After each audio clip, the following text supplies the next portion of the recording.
اهلا بكم مشاهدينا الكرام. هنشوف النهارده اجمد فيلم مع بعض. في بدايه فيلمنا النهارده بنشوف اهتزاز شديد في الطياره، وبتحاول كيتي انها تفوق المدير بتاعها من الازمه اللي حصلت له بسبب المخدرات اللي اخدها قبل ما يركب الطياره، وبتقول له ان الطياره هتقع بينا. وقتها بنشوف الفريق كله بيحاول يلاقي مخرج من المكان، ولكن إذ فجاه بتتفتح البوابه وبيتكلم جورج معاهم وبيقول لهم كله يخرج من هنا بسرعه. وبعد كده بنشوف الفريق كله بيحاولوا يستكشفوا المكان اللي هم فيه. وقتها بنشوف جورج وهو بيتكلم بكل سخريه وبيقول لهم ان المكان ده شبه الغابه بالظبط وانه هيخرج من هنا قريب. ولكن إذ فجأة بنلاقي سهم اتضرب في جسمه من مكان بعيد ومات. وبعد شوية بنشوف مقنعين نزلوا من الغابة دي وبيحاربوهم وبتحصل خناقة كبيرة بينهم. وبعدها بيلاحظ كريس ان البوابة اتفتحت، فبيتكلم مع الفريق وبيقول لهم ان كله يدخل جوه البوابة دي بسرعة قبل ما تتقفل. وبالفعل كلهم دخلوا البوابة والباب اتقفل وبعدها بيتكلم كريس مع كيت وبيقول لها دي كانت فكرتك من البداية. فبترد عليه وبتقول له ان جورج مات بسببك من التهور اللي انت عملته. وقتها القائد بيسمعهم وبيقول لهم يسكتوا لحد ما يقرر هيتصرفوا ازاي في المشكله دي. وقتها بيتكلم ارثر وبيكون مصدوم وبيحاول يدور على مخرج من المكان. فبتحاول كيت انها تهديه ولكنه بيتعصب عليها وبيقول لها سيبيني، انت السبب في المشكله دي اصلا. وبعدها بيتكلم جون وبيقول لكريس انه يعرف اسم الراجل اللي حبسهم هنا. فبترد كيت على جون وبتقول له انهم لازم يلاقوا مخرج من المكان هنا والا هيموتوا. ساعتها بيتعصب جدا كريس وبيروح يضرب ارثر وبيقول له اسكت بقى، كفايه اللي انت بتعمله ده. وبعد كده بتشوف كيت على الشاشه ان باقي 30 ثانيه ويخرجوا من هنا. وقتها بيتكلم القائد كريس معاهم وبيقول لهم اننا لازم نكون مستعدين لما نخرج من هنا، اننا نكون فريق واحد ونحارب كلنا مع بعض. وبعد شويه بنشوف ان الباب اتفتح. وقتها بيتكلم كريس معاهم وبيقول لهم اننا هنتحرك سوا دلوقتي. ولكن إذ فجاه بنشوف كريس وهو داخل الاوضه الثانيه ولكن بيتكهرب وبيقع على الارض والباب بيتقفل عليهم وبيتحبسوا. وقتها بتجري كيت عليه وبتطمن انه كريس. وبعد اللي حصل له ساعتها بيتكلم كريس مع الفريق كله وبيقول لهم ان كل واحد منهم يشوف الجهاز اللي في رجليهم. اتاري ان الجهاز اللي في رجل كريس هو الوحيد اللي بيعمل اي حركه بيتكهرب لوحده. وبعد فتره بتسمع كيت صوت جاي من عند الباب، فبتلاحظ حاجه غريبه. فبتروح عند الباب تسمع اللي بيحصل في الاوضه الثانيه، فبتلاحظ ان في ناس هناك وانهم جايين علشان يقتلوهم. وقتها بيلاحظ كريس ان شاشه الارقام اتغيرت وبقت دقيقتين. وبعدها الباب اتفتح فبنشوف جيك اتكلم مع كيت وقال لها بلاش تدخلي لوحدك لحسن يكون مقلب او فخ.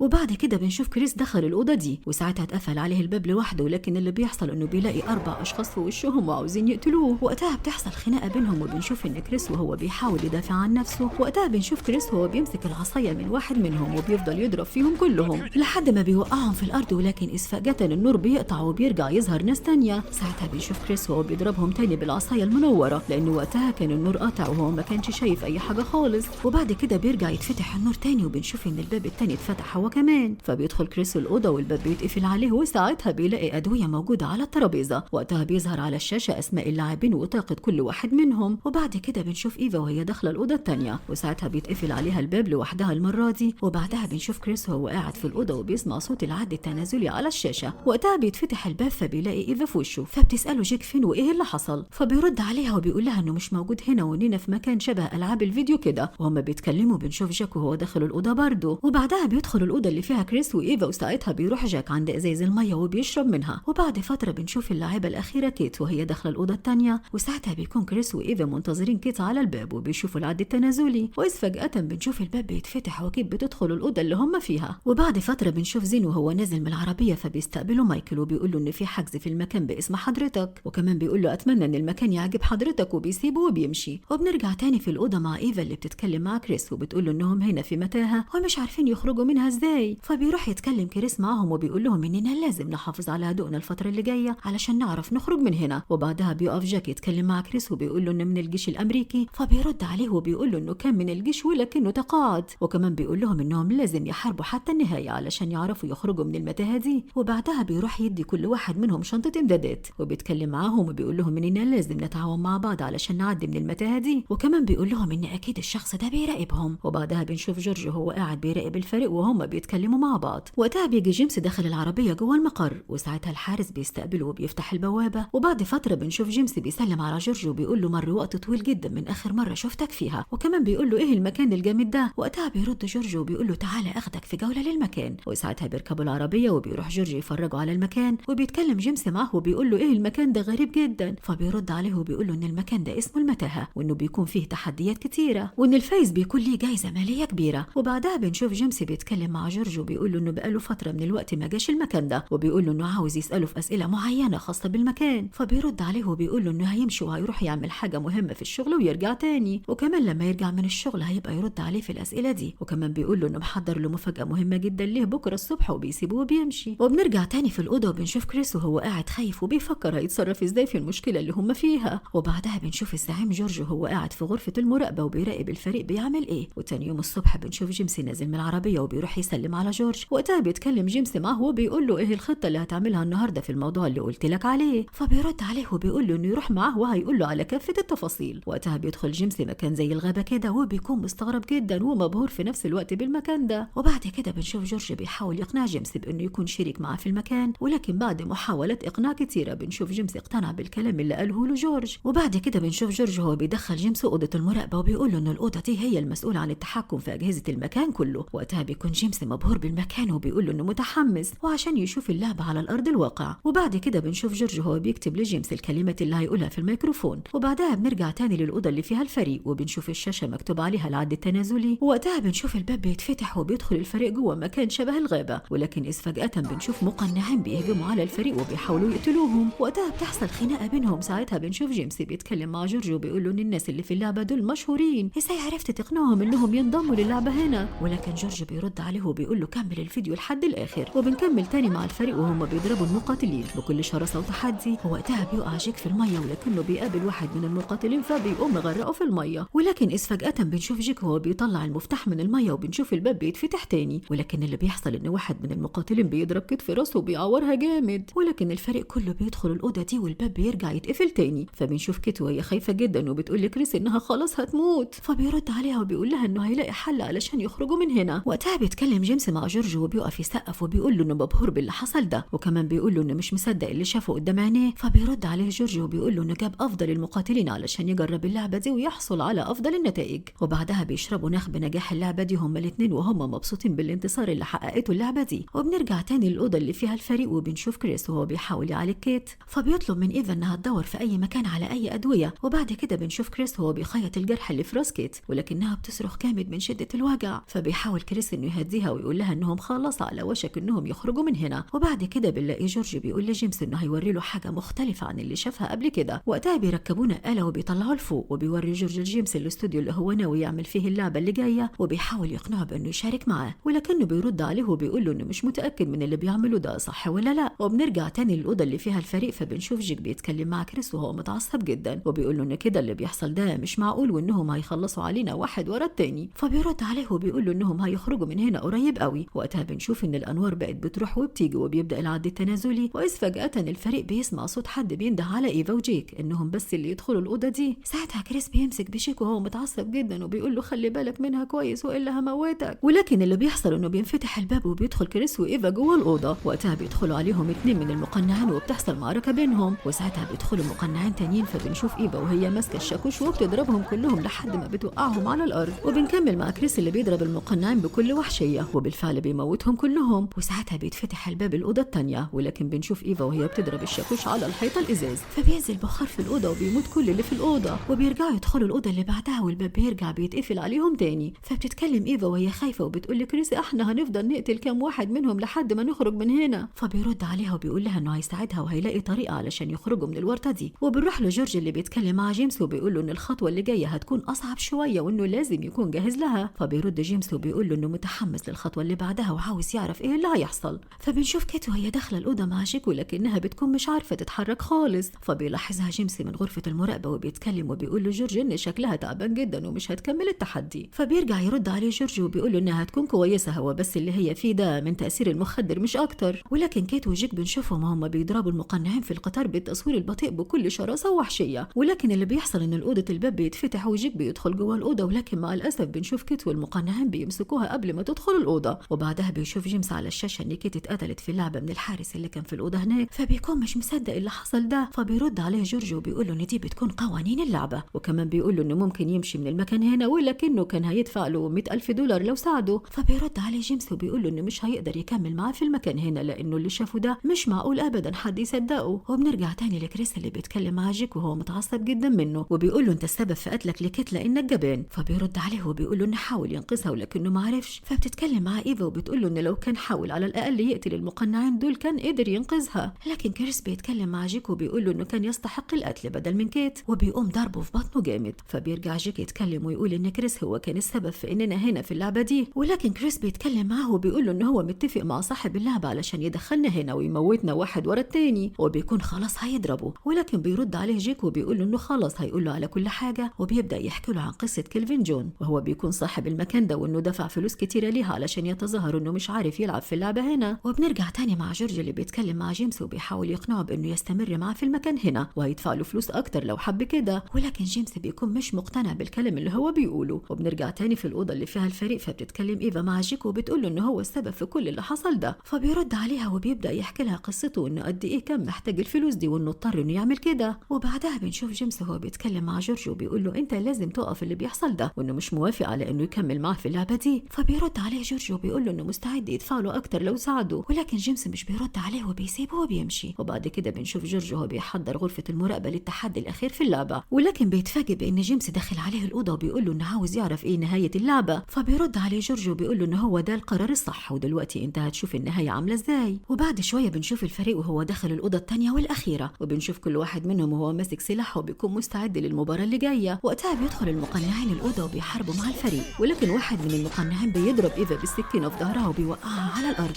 ولكنها بترجع تقف تاني وبتكمل قتال تاني. ولكن اللي بيحصل ان واحد من المقاتلين بيضرب كريس جامد وبيوقعه على الارض وبيخليه مش عارف يركز في المباراه، ولكنه بيرجع يستجمع قوته من تاني وبيكمل التحدي. فبنشوف جيك وهو بيحاول يخرج من المكان ولكنه بيتكهرب جامد وبيقع على الارض. وبعدها بنشوف ايميلي وهي بتضرب جيك جامد بالسكينه في بطنه وبتموته. فلما بيشوف كريس اللي حصل لجيك بيروح بسرعه يجيب السكينه ويضربها في ايميلي، ووقتها بيروح يشيل القناع اللي هي لابسه وبيتكلم معاها وبيقول لها مين اللي قالك تعملي كده. فبترد عليه وبتقول له انها ما تعرفش اي حاجه وانها بتطلب مساعدته في ان اللعبه دي تخلص بقى. وبعدها بتروح ايفا لكريس وبتشده وبتقول له انهم لازم يمشوا من هنا، وبالفعل بيروحوا للاوضه الثانيه وبيتقفل الباب عليهم. وبعد فتره بنشوف جيمس بيتكلم مع جورج وبيقول له انه ما كانش متوقع النتيجه تكون كده، وكمان بيقول له ايه الخطوه اللي جايه اللي هتحصل. فبيرد عليه وبيقول له استنى وهتشوف بعينك ايه اللي هيحصل. وبعدها بنشوف ايفا بتتكلم مع كريس وبتقول له ايه اللي حصل هناك. فبيرد عليها وبيحكي لها عن اللي حصل وبيقول لها ان البنت اللي قابلها هناك كانت بتقول انها عاوزه الموضوع ده يخلص عشان تحصل على حريتها، ولكنها مع الاسف بتموت. واللي بيحصل بعدها بنشوف الحراس داخلين الاوضه عند الفريق اللي متبقي وبيقوموا شايلين من كل واحد منهم الجهاز اللي في رجله وبياخدوهم للاوضه اللي بعدها. فبيرجع جورج يتكلم مع جيمس وبيقول له اننا كده وصلنا للمرحله الاخيره من اللعبه وهنشوف دلوقتي ايه اللي هيحصل. وبنروح بعدها لايفا وكريس وهو بيضرب المقنع الاخير وبيموتوه، ولكن بنشوف الحراس وهم واقفين من بعيد ومصوبين المسدس ناحيتهم وبيكونوا مستعدين لو عملوا اي حركه هيقتلوهم. فبنشوف ايفا وكريس وهم ماشيين في الطريق، ولكنهم كل ما بيتحركوا شويه في الطريق بيلاقوا 2 من المقنعين وبيضربوهم لحد ما بيموتوهم وبيمشوا من الطريق ده، ولكنهم بيتفاجئوا بالطريق اللي بعده بوجود عدد كبير من المقنعين مستنيينهم بالاسلحه بتاعتهم. ولكننا بنتفاجئ بان جيمس بيضرب جورج على راسه بالزجاجه على راسه وبيوقعه على الارض، وساعتها بيحاول انه يوقف اللعبه دي. فبنشوفه هو بيفتح البوابه وبيتكلم معهم في الميكروفون وبيقول لهم انهم لازم يهربوا من هنا بسرعه. فبنشوف ايفا وكريس وهم بيجروا بسرعه وبيضربوا المقنعين في طريقهم، وفعلا في الاخر بيخرجوا من الباب هم والمقنعين كلهم. وبعد شويه بنشوف جيمس هو بيهرب من المكان بسرعه، ولكن جورج بيصحى تاني وبيتكلم بصوت عالي وهو متعصب جدا وبيقول له انه هينتقم منه قريب قوي. وقتها بنشوف ايفا وكريس وهم بيهربوا بسرعه، ولكن الحراس بيجروا عليهم وبيكونوا عاوزين يقتلوهم. ولكن كريس بيتكلم مع ايفا وبيقول لها خليكي معايا واحنا هنهرب من الطريق اللي هناك ده وهنوصل للمحيط ومن هناك هنعرف نوصل لبر الامان. وبعد فتره بنشوف جيمس هو بيستكشف المكان، ولكنه بيتفاجئ بوجود ناس ميته في العربيه. وقتها بيكون مصدوم جدا ومش عارف يتصرف ازاي، ولكننا بنتفاجئ بانه جورج بيجي من وراه وبيخنقه بالمنزل وبيوقعه على الارض وبيقول له انك ما كانش المفروض تعمل اكتر من كده. وبنرجع تاني بنشوف كريس وهو بيضرب الحارس وبياخد منه السلاح، وبنشوف كريس وهو وايفا وهم بيجروا بسرعه علشان يوصلوا للمحيط ويهربوا من هنا. ولكن اللي بيحصل ان ايفا بتتصاب بطلقه في جسمها، فبيحاول كريس انه يطمنها بانهم هيخرجوا من هنا قريب ويرجعوا يكملوا هروب من المكان. فاللي بيحصل بنشوف واحد من الحراس بيجي يستكشف المكان، ولكنه بيتفاجئ بوجود كريس في وشه